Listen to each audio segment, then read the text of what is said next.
này ông bạt ơi bao bạt tao bao áp quang không nó đi tao bao trời ơi nhìn nó cụ tôi vẫn mời mọi người cu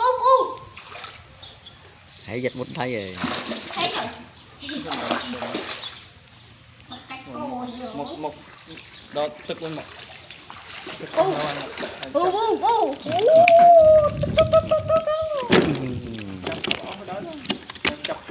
ba rồi